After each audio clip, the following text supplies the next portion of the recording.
Welcome to episode 303 of In Touch with iOS, the show that talks about iPhone, iPad, Apple Watch, Apple TV, and related technologies. I'm your host, Dave Ginsburg, and I have two guests this week.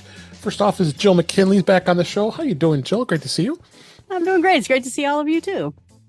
Yeah, I'm so glad you're here. And I'm also so glad returning from NAB and almost 2 weeks off of Mac Voices Live. It's Chuck Joyner. How you doing, Chuck? Where?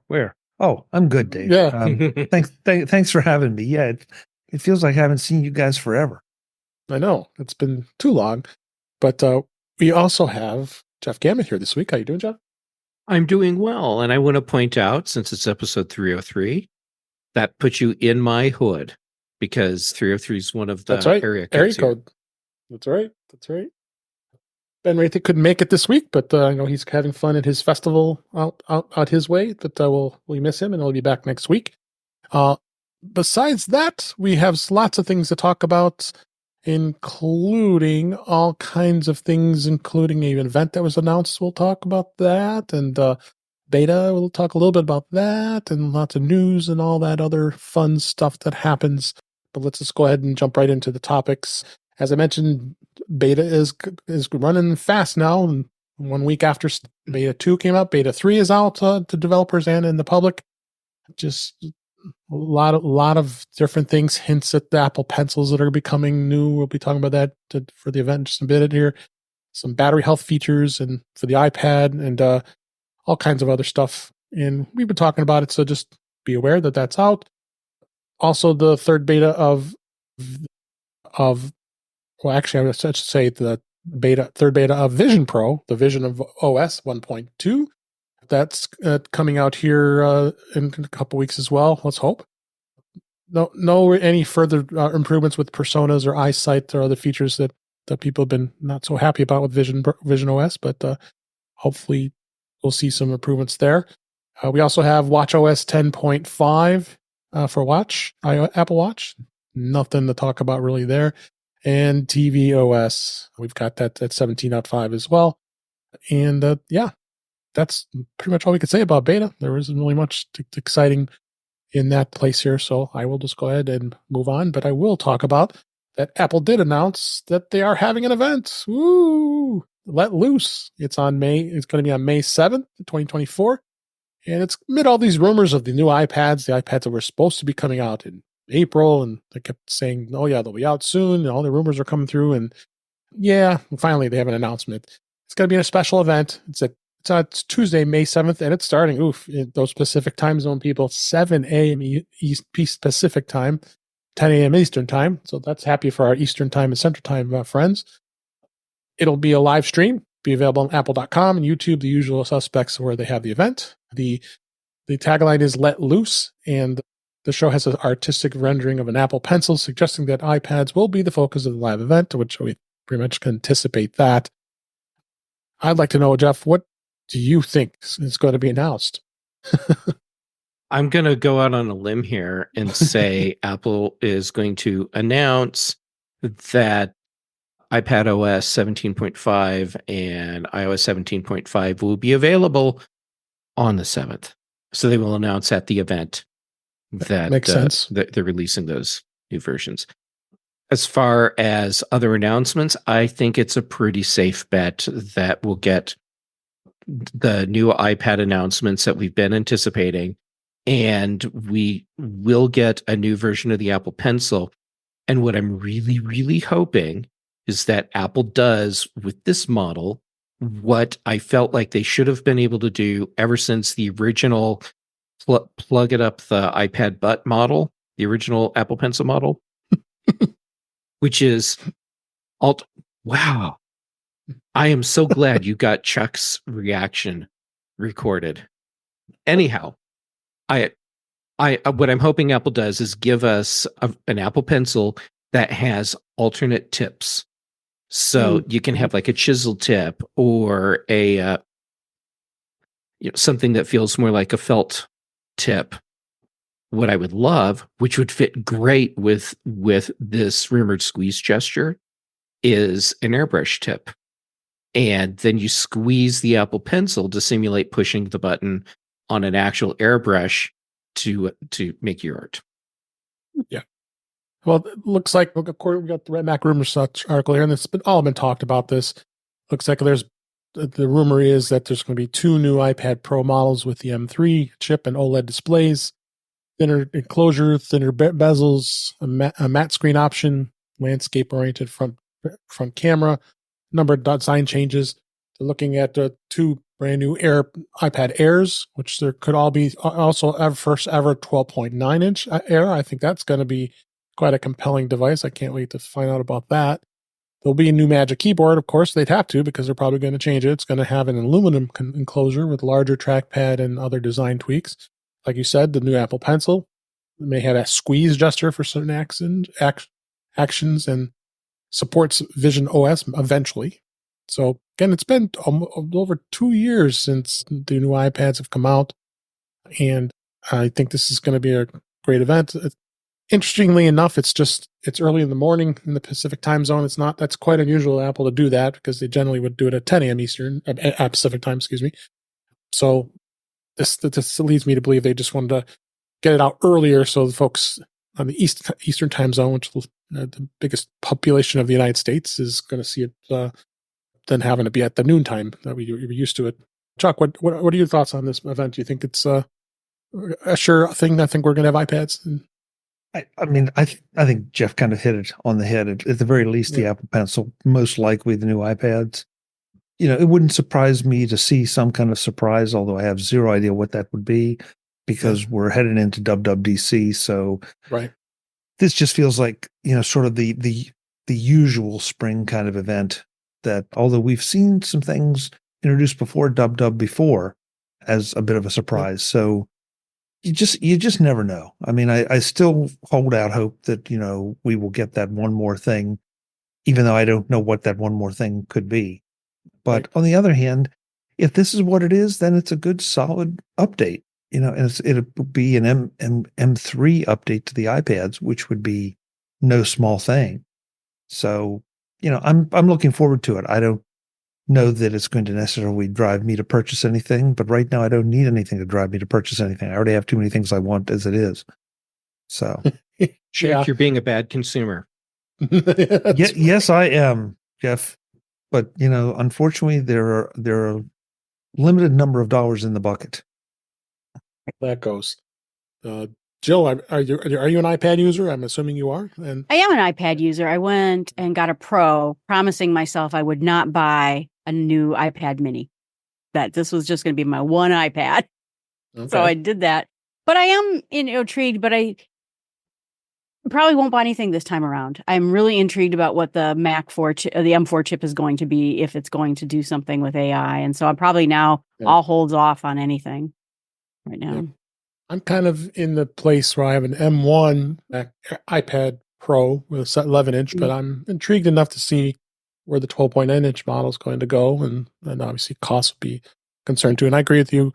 The M4 chip is going to be really interesting with the advent of AI. And I've already got a MacBook Air that I just got with the M3, which is a super fast machine as it is. My primary driver has been the M1 Pro 16 inch. And, that's, I can't believe I'm saying this. It's getting kind of old. It's been almost 3 years since the M1 came out. So, but still, it's still a very solid Mac. So I'm excited. I think it's gonna be a fun thing to watch. I can't imagine if it's gonna be a very long event. I mean, if it's just talking about iPads, so you generally like to keep it like within an hour of time. But I'd be curious. Yeah, but if you clicked the button that said "put it on my calendar," it's a 2-hour block.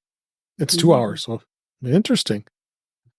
There was an interesting. Go ahead, Chuck. Well, no, Dave, I wanted to put in something Jill said. I wanted to put in a plug for the iPad Mini, just because I have to wonder.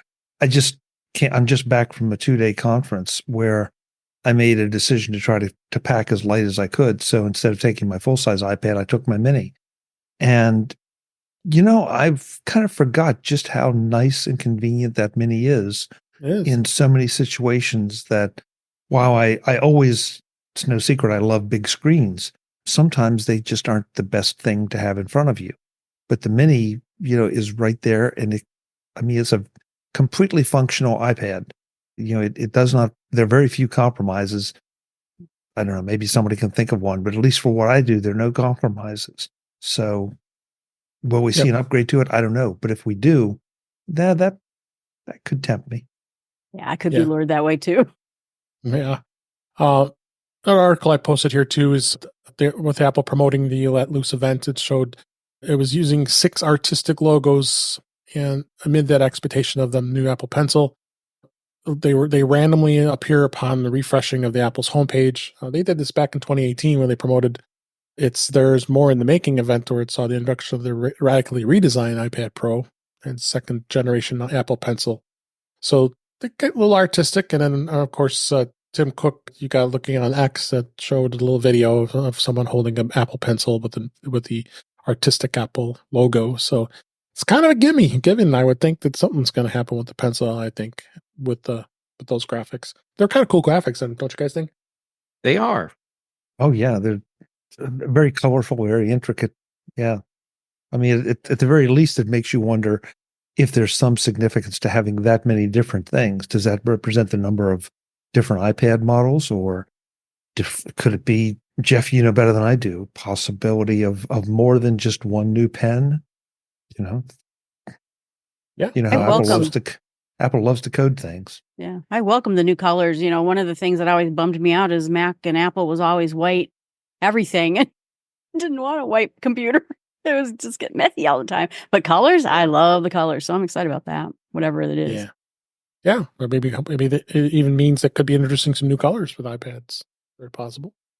So we'll find out. So I think May 7th is what, about 3 weeks away here before that happens. So we'll have fun times to speculate until we have our event to watch here. So let's go ahead and move on. And Chuck, you just got back from the National Association of Broadcasters, also known as NAB, from Las Vegas. And I did post a couple of your videos that you've already posted out on your site, which is great. I especially was excited to see you talk to the folks from LumaTouch and LumaFusion. Why don't you give us kind of a highlight? What you experiences? You said it was only like a 2-day event, and I know you got to see some friends too, which was great. Yeah, well, actually, it's a 4-day event, but I spent 3 days. I didn't stay for the last day. But yeah, the way you can do NAB a lot of different ways. I do it 2 different ways. The first for me is the post-production conference tracks, because that's where you can go to participate in the education aspect of it and learn things. And I always try to seek out all the Final Cut sessions that I can possibly find.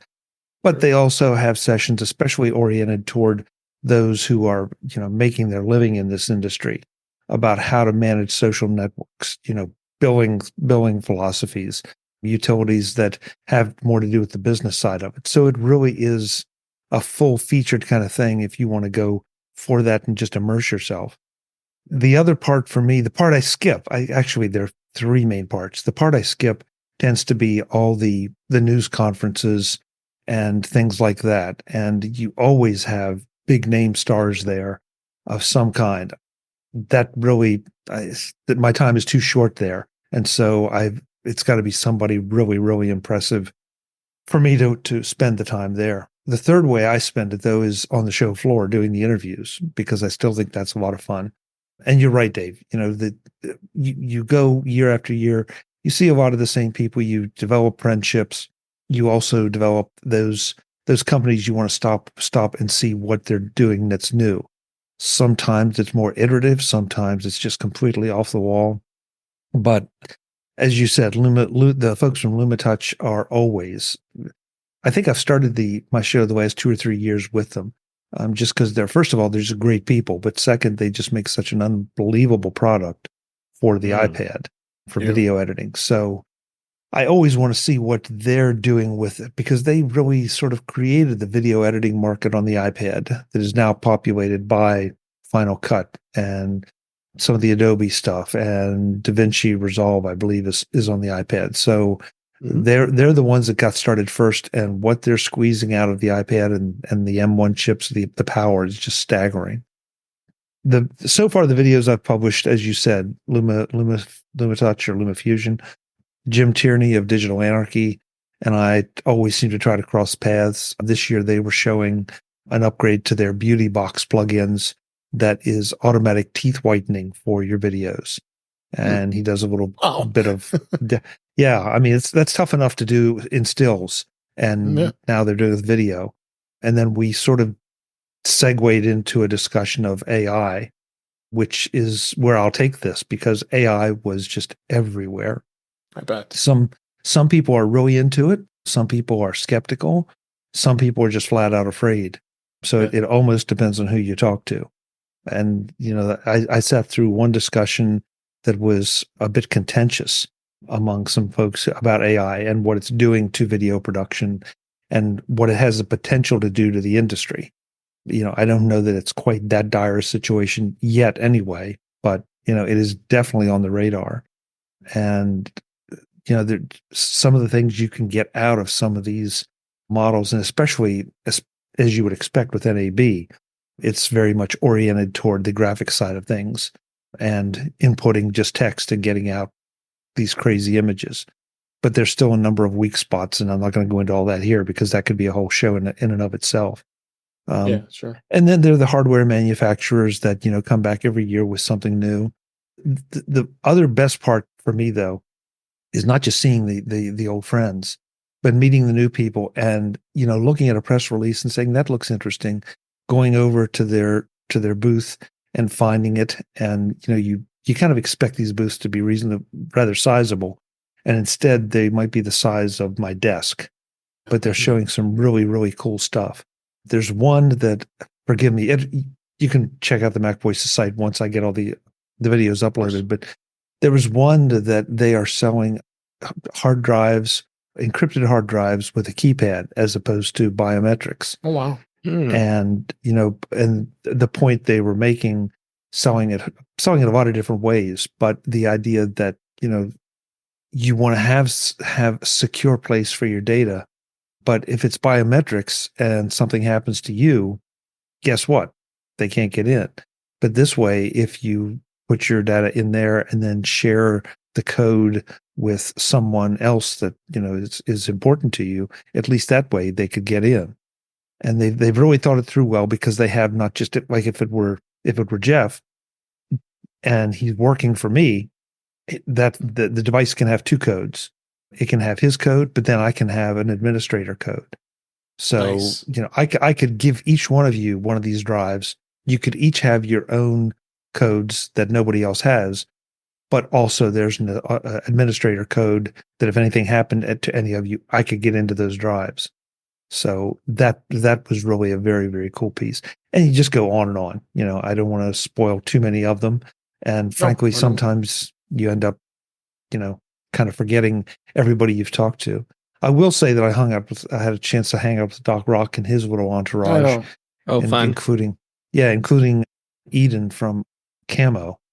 We had a great time. You know, a lot of fun things. Camo rocks, Doc rocks, obviously. Doc rocks. Shout out to Doc.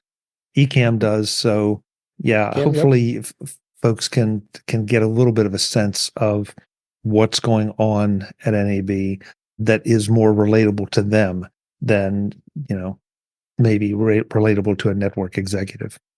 Yeah, Ecamm even announced this week the beta of their new version of integration with Zoom, which is I'm looking forward to playing with. I just downloaded it the other day and I haven't had a chance to play with it yet, but that's going to be something fun especially for podcasters who do like us that use Zoom quite a bit, and like give another resource of being able to send out your content if you like the Zoom interface and using Zoom.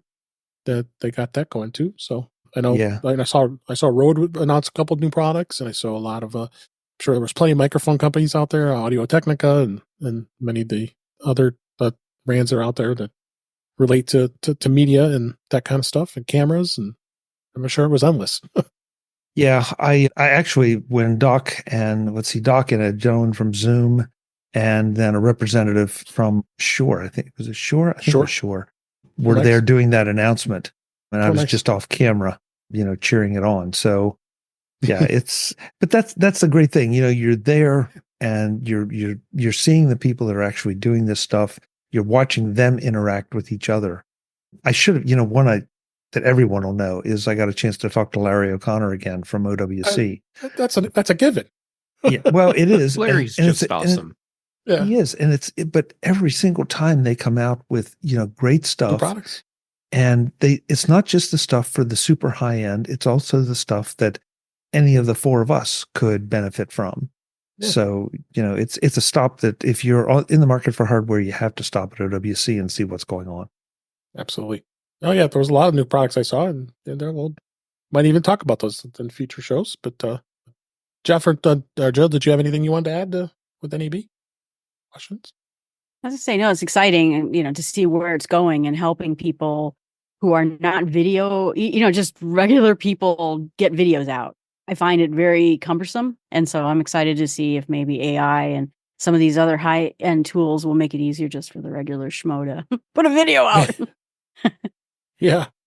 Jill, that's an interesting point. And yes, there are services. I mean, there's still going to be a basic level of skill, and it depends on how demanding you are too.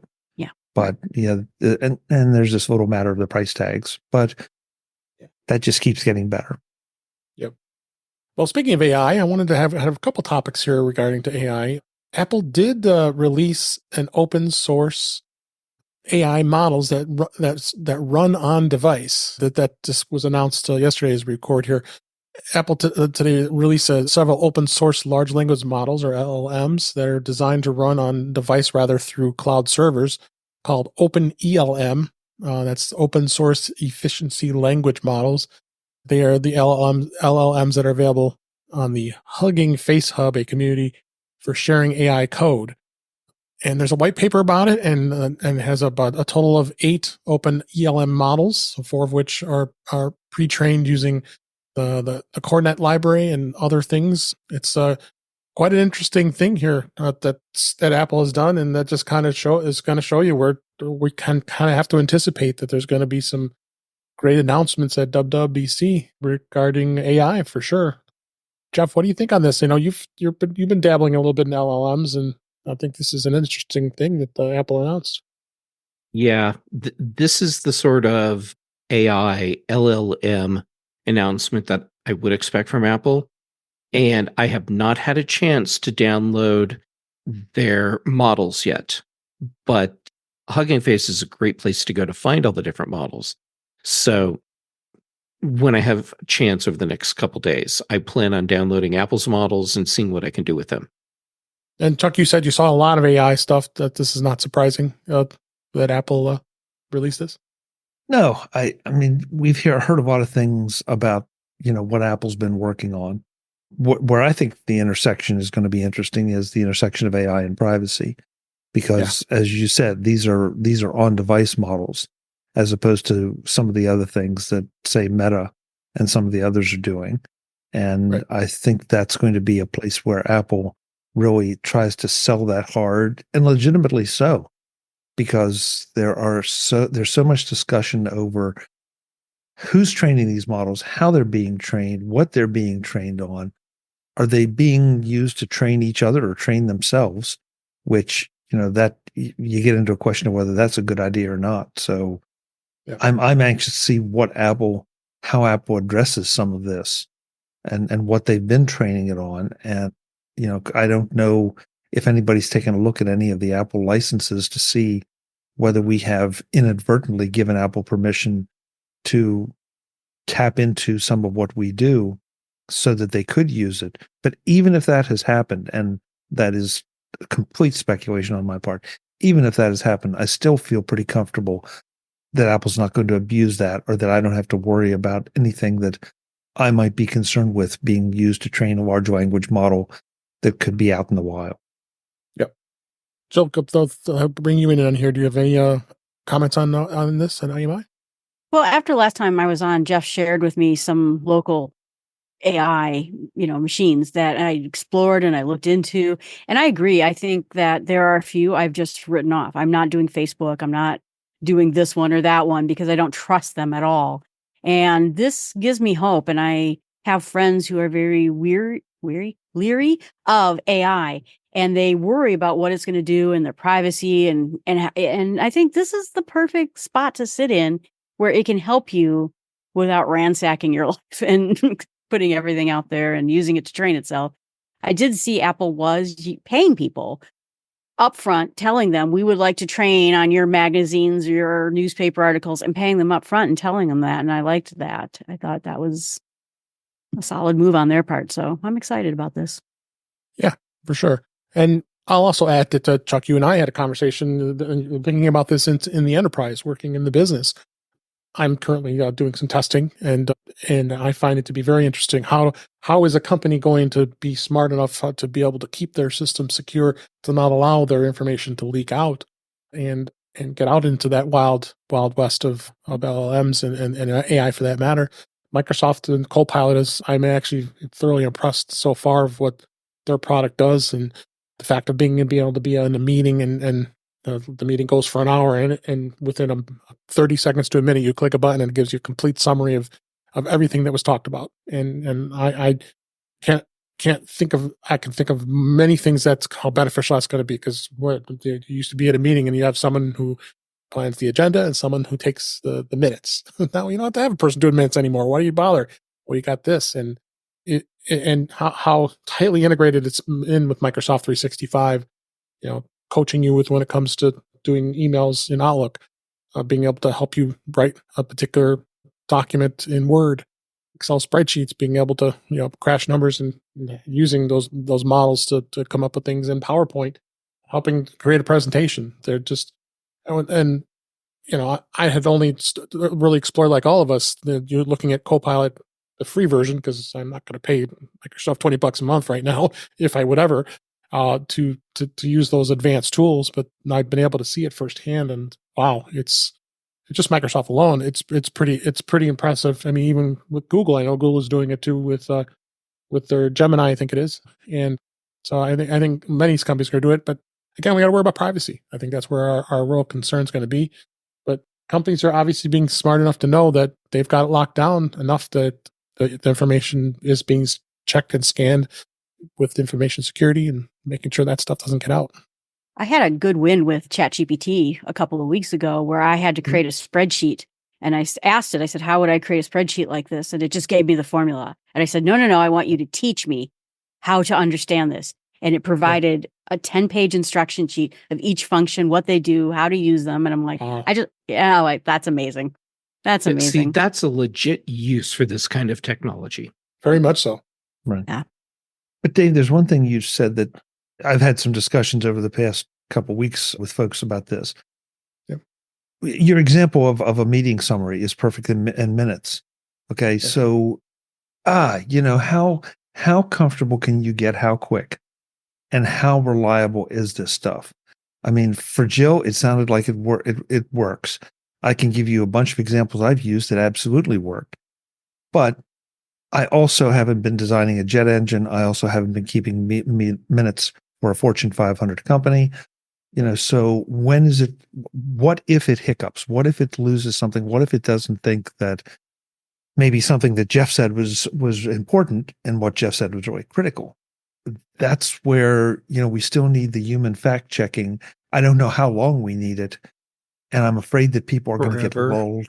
Well, yeah, Jeff, it makes you wonder, but I'm concerned with how quickly people are going to get lulled into a false sense of security with some of these things. I think we're already past that. I think, I don't want to say the majority of people, but a lot of people that are getting into playing around with LLM technology, they don't really understand. And they're just trusting that it's completely accurate. And look at some of the extreme examples, like attorneys that have asked ChatGPT to put together a court filing for them and a legal argument, and it does exactly what they want, which is to create an argument that supports their position, but it's wrong. It's made up. And even down to making up case law that it cites. And then these attorneys have submitted this to the court only to find out that they submitted something that was essentially just completely fabricated. Someone Ain't had got this caught. interesting. Oh, go ahead. Yeah, I got caught, right. I'll go back to it, Microsoft just a bit here. Using even in Microsoft Teams, to your point, in regards to worrying about if it's going to be accurate or not. You also have transcripts. You also have actual recordings, voice recordings, recording of the meeting, the video recording of the meeting. So you've got redundancy when it comes to that. Besides pulling up the Copilot tool to just click one button, give me a summary of the meeting.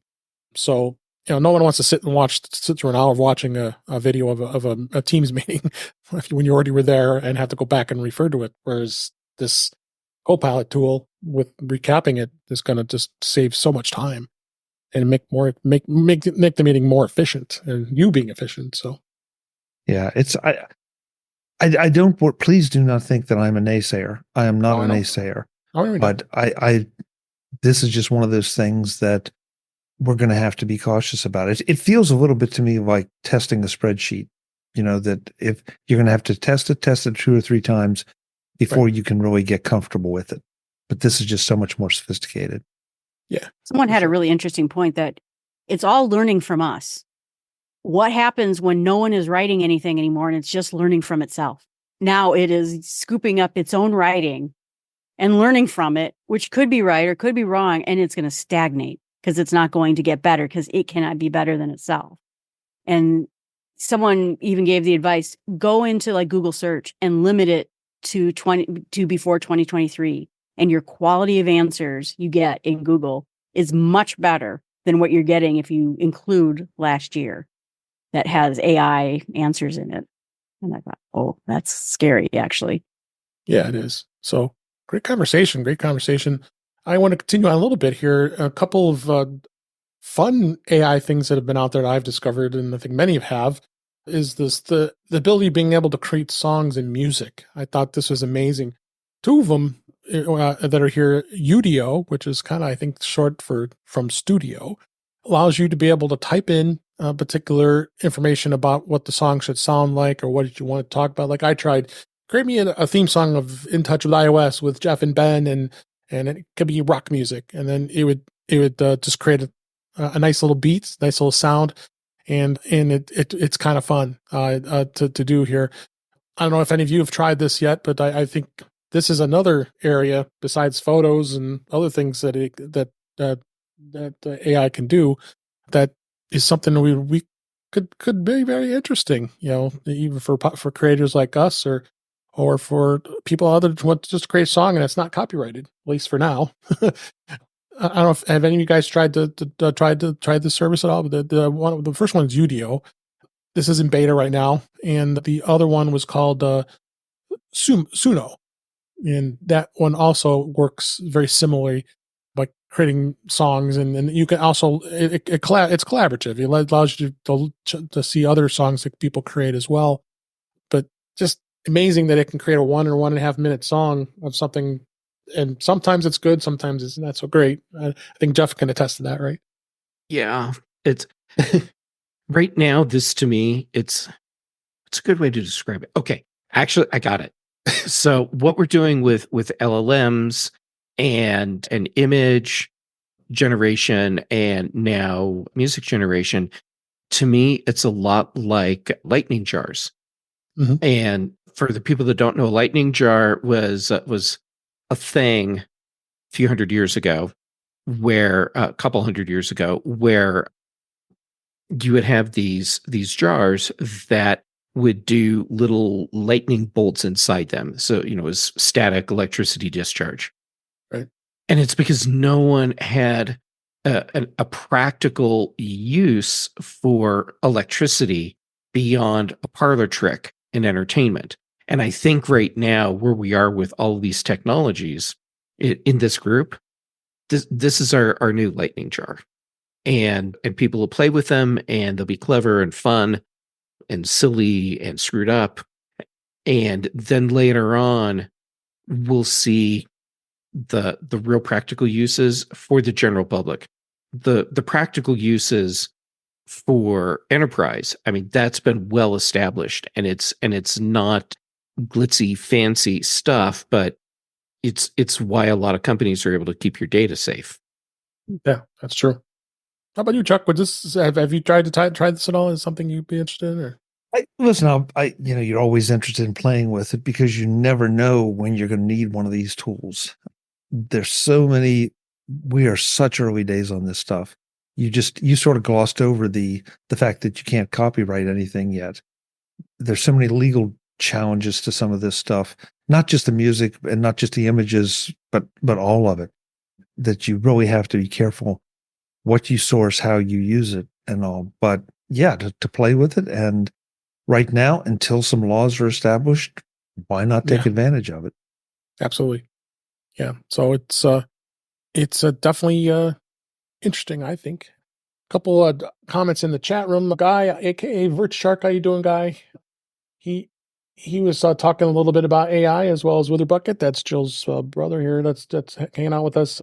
He said, "I've heard you can put in a minus AI search addendums to make better searches, and suppose you just not use a search engine and just use AI. I've done that tons of times and just ask AI a question, and it's definitely an interesting way of finding things and being able to create something with AI. And I know the guys used Suno, and he kind of got me hooked onto that and creating music. So I think there's some great stuff out there too. And those both, everybody's here on the chat here on our YouTube channel, which is at youtube.com. It's live, youtube.com/intouchwithiOS. So come join us. We've got a good crowd here tonight. Appreciate it. So good stuff. Let's go ahead and move on to the news this week. Some news stories. Our favorite piece of software, iMazing. They have their new version. Version 3 is finally out. It was an updated version for the iPhone and the iPad. It's management software designed for Macs and Windows machines now, amazingly. iMazing 3 features are updated with a user interface. I really like this interface. It's really much more clean and more streamlined.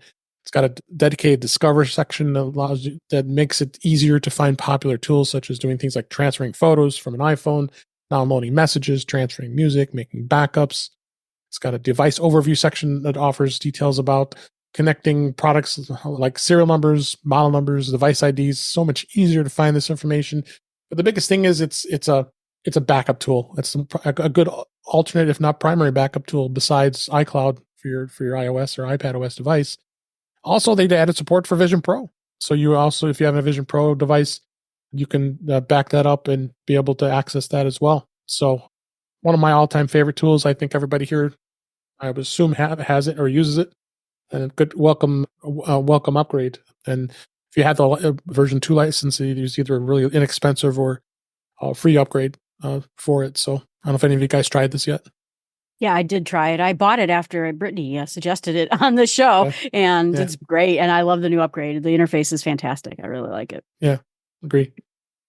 I have not moved up to version 3 yet, but it's been a busy week.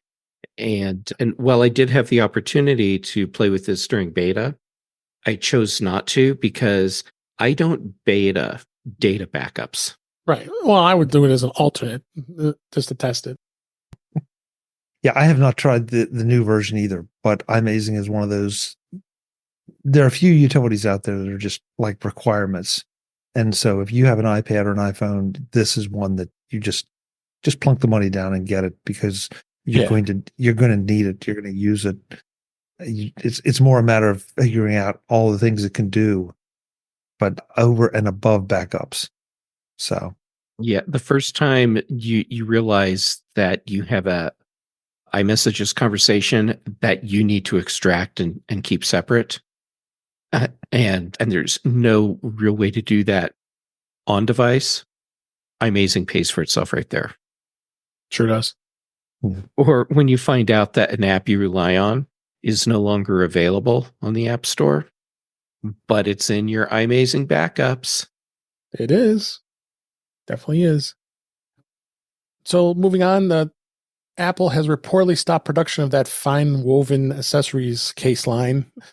They have stopped making these accessories. This was an Apple leaker that says this, so it is a bit of a rumor, but I can kind of lean towards it. The sales have not been very good.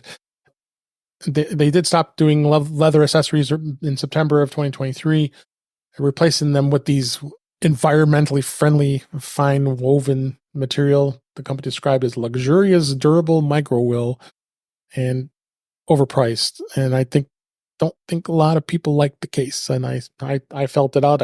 I stopped buying Apple cases. I think they just don't make very good quality pick cases. They always wore out on me. Yeah. So what do you think, Jeff? I never owned one of the fine woven cases. I mean, the abuse that I would give them every time I went into the store had me questioning if they're really as bad as people think. However, there's a difference between playing with something and seeing how bad you can scratch it up, and then buying it and watching it get scratched up. Apple needs to get a new team on cases. They do. I agree with that. Any other additional thoughts, Chuck or Joe? Well, I'm allergic to most synthetic things, and so I really like leather cloth, and I know I'm not a vegetarian or vegan who it would look for something else, but I just think less chemicals are better, and so I just tend to like things that are real things, and I don't know. My Apple leather case held up all right, and that one's been good, so I haven't had trouble with durability on it. So I don't know. I guess, I looked at these and they didn't appeal to me for no reason other than they didn't appeal to me. But at the same time, anytime you're talking about a cloth of any kind, unless it's some truly exotic material, I think you're going to see some of what we've seen with the fine woven cases, from the scratching, the denting, the staining. So, I'm not sure, maybe if the expectations weren't a little bit too high for this. That doesn't excuse anything. It just is, a different way of measuring it. Yeah. So let's go move on. In the next story, Sonos. They have launched a redesigned app with customizable screens for more personalized listening. They unveiled a redesigned app that's meant to unify an increasingly fragmented streaming market. The app is focused around a customizable home screen that supports more than 100 streaming services. Holy guys. So that each user can have set up a personalized listening experience. The home screen layout can be customized, and it displays the services that each user sets up, along with the controls and access to the content. Quick access for this and stuff. This is great. This works in tandem with what I own, which is the Sonos Move. I have the first generation Sonos Move, which still works great, even though they have a new model out now. I did not upgrade, but good to see that Sonos is making some changes to this, because it was kind of archaic having to add all these services and can't get to them now. What do you think, Jill? I have Sonos and I like it, you do? but Okay. I try not to get involved into all these services, and I like the idea of bringing them all in, but I would rather just use Apple Music and stream it places, or use my podcast and stream it places, and not get involved in their app at all. Sure. So I'm curious, but I doubt I will use it. Okay. How about you, Chuck? I have Sonos gear. I like it. Unfortunately, I sort of shied away from it, or slid away from it, in favor of some of the other solutions, including the Apple HomePods. So it's one of those things, like Jeff was saying about a piece of software earlier. I need to find time to get around to it and checking it out. And maybe I will it'll drag me back in, because no question, Sonos makes great gear. Oh yeah, sure. On your thoughts, Jeff? If Sonos has done something that makes it easier, more user-friendly to use their gear, great. If what they've done is added a new layer of complexity, because now everything has to be done just through their software and their tools, I don't think that's going to sit well with some people. Yeah, agree. A couple other stories here. Mophie, it's always been my favorite case company over the years. They announced they launched juice pack battery cases that are designed to work with the iPhone 15 lineup. Like Mophie's prior juice pack cases, the latest version attaches to the iPhone and provides a little extra battery life during daily use. Case comes apart in two pieces, and it can be fits the iPhone inside, just like they've done before. So they've took care of that. I don't know. I use the Mophie case quite a bit, at first, but then I had to. I finally decided, you know what, the battery life on the iPhones have improved enough so that I think they're I don't know if it's even worth it. Some people, it depends on how much you use your phone, I guess. If you're using it a lot, I guess it's nice to have that extra battery.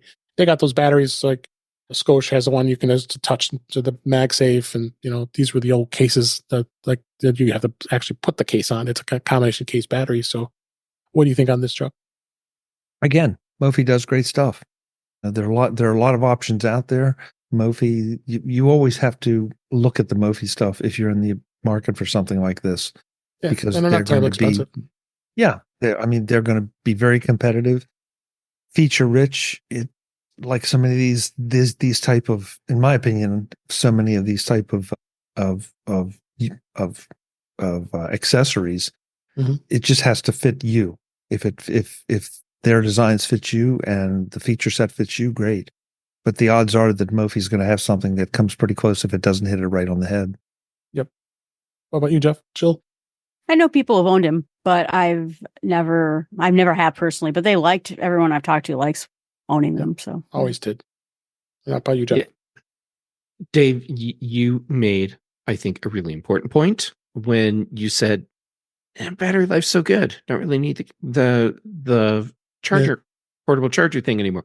I agree with you. However, if you're someone who's doing a lot of photography, a lot of video work, or you're just out in the field and your iPhone is the primary, or maybe you're doing like camera red work, but then you also need to be able to shoot like extra daily content, and you're doing that from an iPhone, boy, you're going to need some extra power to go along with that.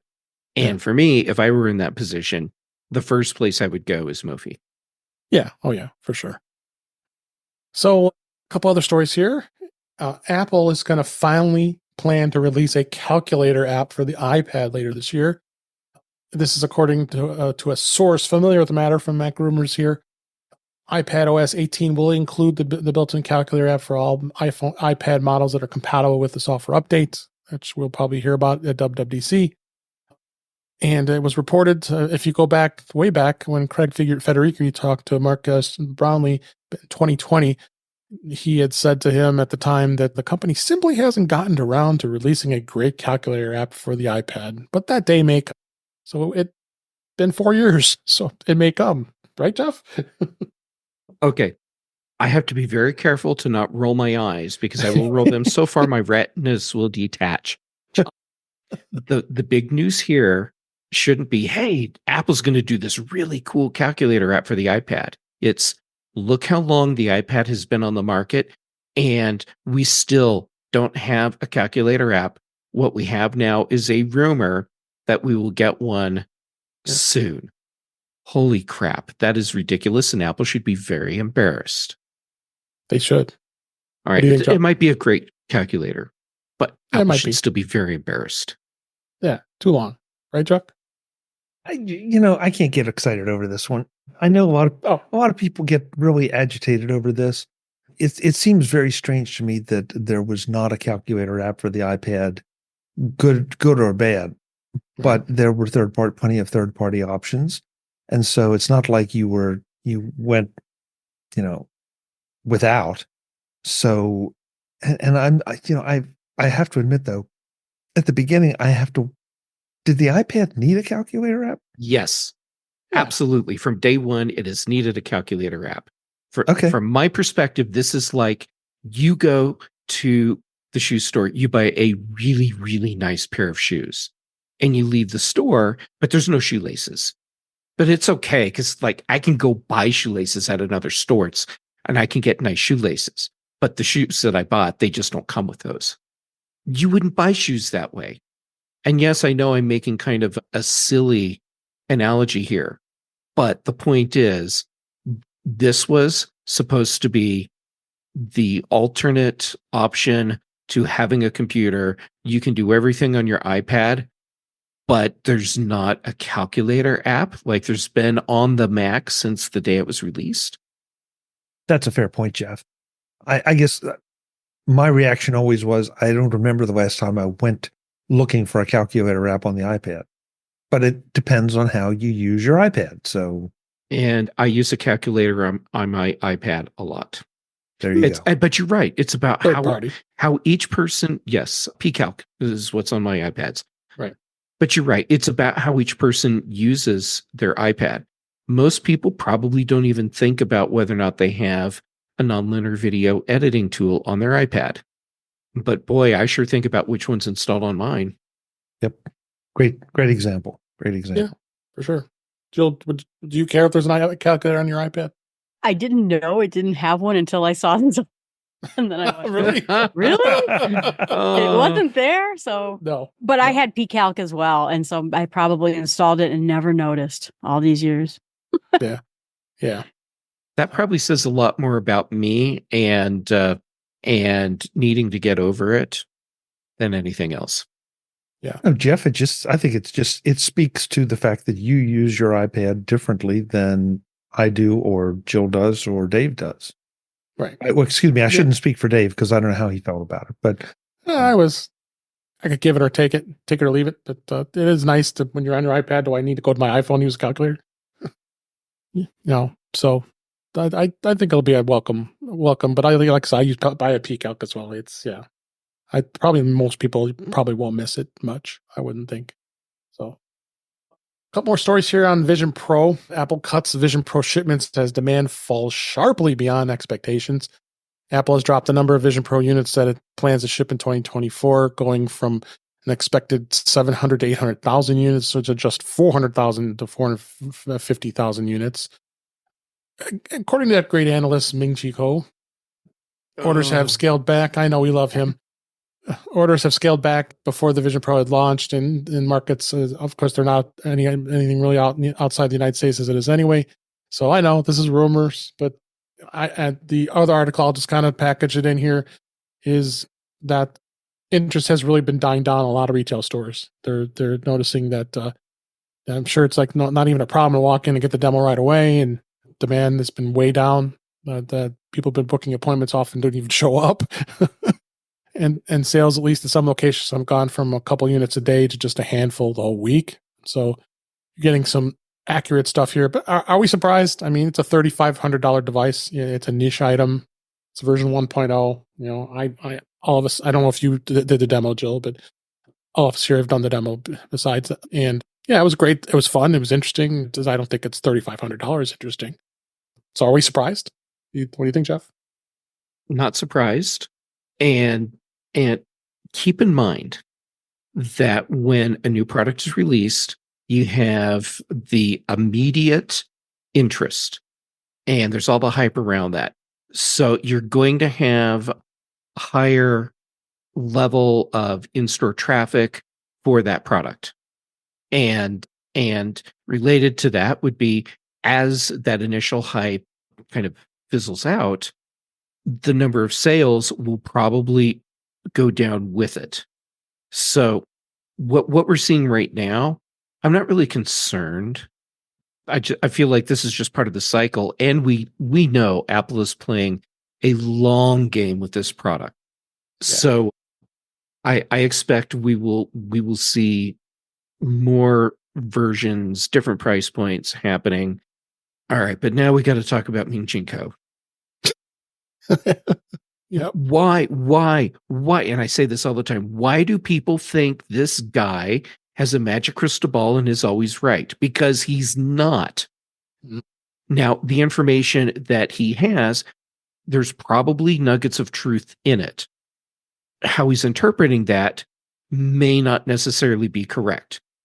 And my interpretation, without trying to be like an apologist or anything, just knowing how product ramp up cycles work, you have that initial ramp up, and this is Apple's MO, where they build up a large inventory of parts, and they're making product, and as they get into the full product cycle and have hit product launch, then there's a ramp down for how many parts they're buying.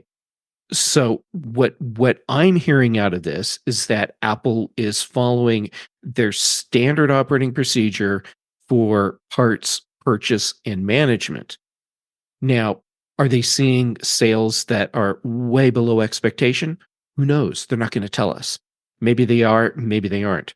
I think they're seeing sales that are below what analysts were expecting, and that's important only in the sense that there are people that will be making investment decisions based on what those analysts say.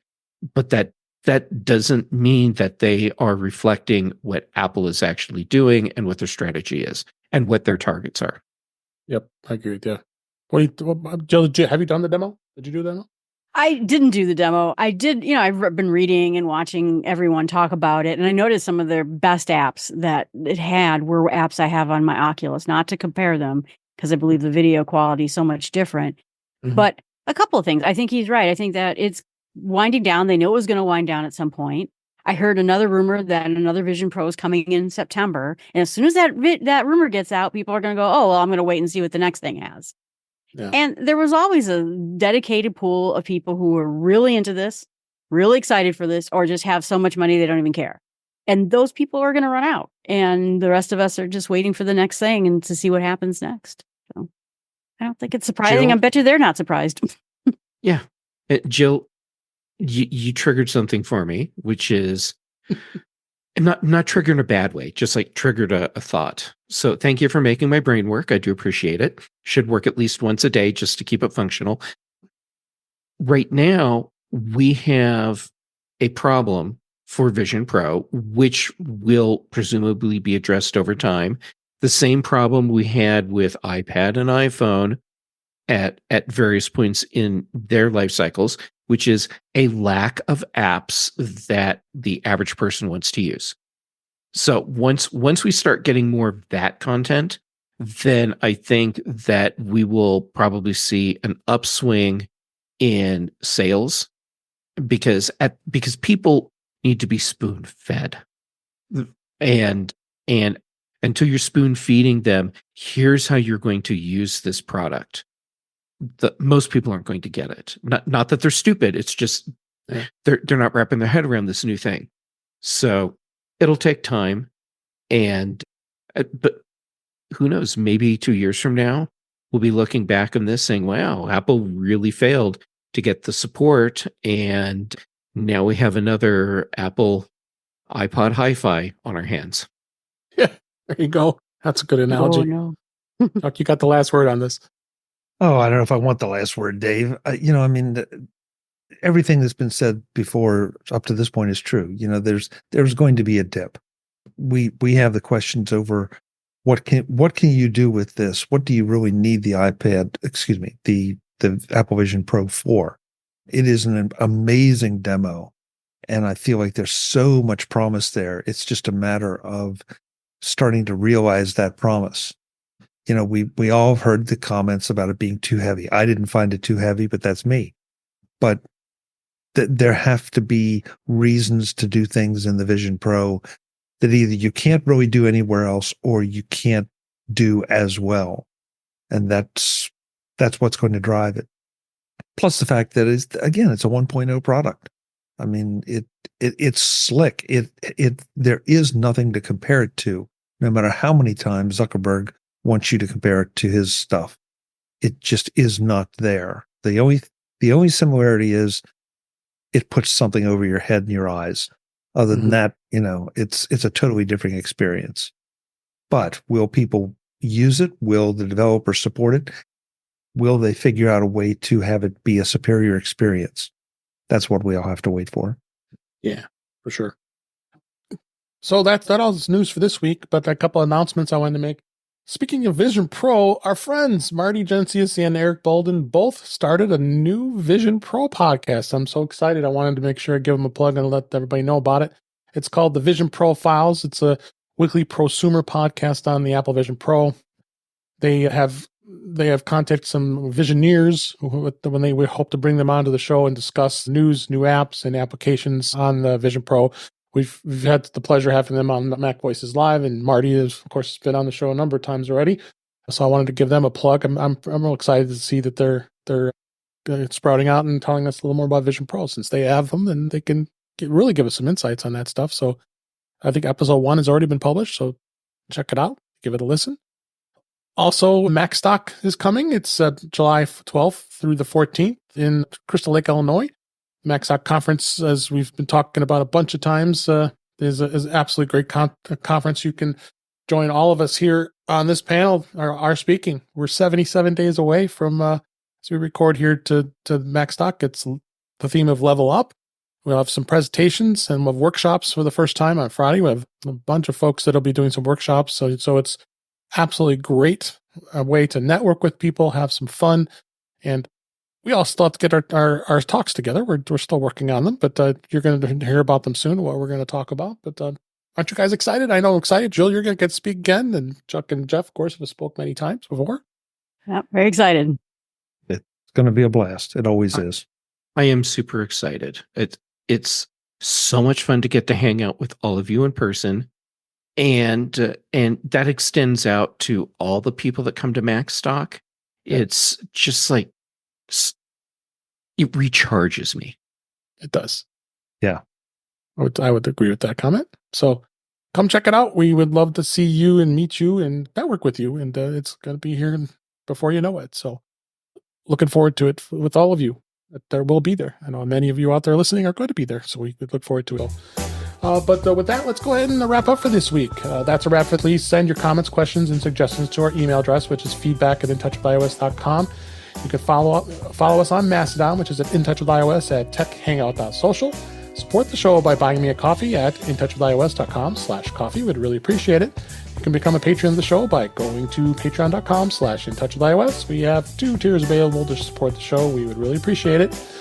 And make sure you like, share, and subscribe so you're notified when we're live streaming on Thursday nights, which is at 8 p.m. Eastern Time, 5 p.m. Pacific on our YouTube channel. It's youtube.com/intouchwithios. So it's great to see Guy and Cletus and Wayne and Jill's brother and a lot of other places, a lot of other folks that are in the chat this week. So you can come join us live while we're streaming and join us.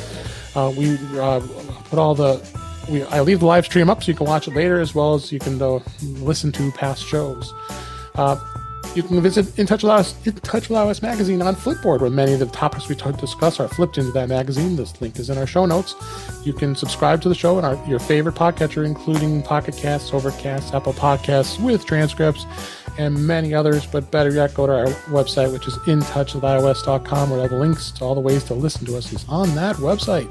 I am Dave Ginsburg. You can find me on Mastodon, which is at DaveG65 at mastodon.cloud. Jill McKinley, thank you so much for being here. Please tell us where we can find you. Well, thank you for having me. I appreciate it. It was great seeing you all. The best place to find me is abetterlifeinsmallsteps.com. That is the hub for all my podcasts. And it's a blog article too. Yeah, blogs. Awesome. Great. Thanks for being here. And so great to have you here this week, Chuck. Join us. Give us a recap a little bit on NAB. And always a pleasure having you here. Where can people find you? Thank you for having me, Dave. MacVoices.com is where you can find everything that I'm doing, including, as I said, more NAB interviews coming in the days and weeks ahead. And also on Mac Voices Live, Tuesday nights, 8 p.m. Eastern, 5 p.m. Pacific, whatever time it is, wherever you are, at youtube.com/MacVoicesTV. Come on over and join us. Thanks for having me. Thank you so much, Chuck. And last but certainly not least, Jeff Gamet. Always a pleasure having you here. Where can people find you? It's always a treat to get to be here, so thank you. How about social media? Jay Gamet on everything, but I'm active right now on Mastadon, Instagram, and Threads. And then for shows, Chuck's Mac Voices Live on Tuesdays, here with you on In Touch with iOS on Thursdays. Then on the British Tech Network, The Big Show on Thursdays, The Mac Show on Fridays, and then Brian Chaffin and I also do The Context Machine. All right. Thank you, Jeff, and thank everybody out there for listening and watching and being here. We really enjoyed doing the show, and I'm glad you were listening. And until next time, we'll talk again soon.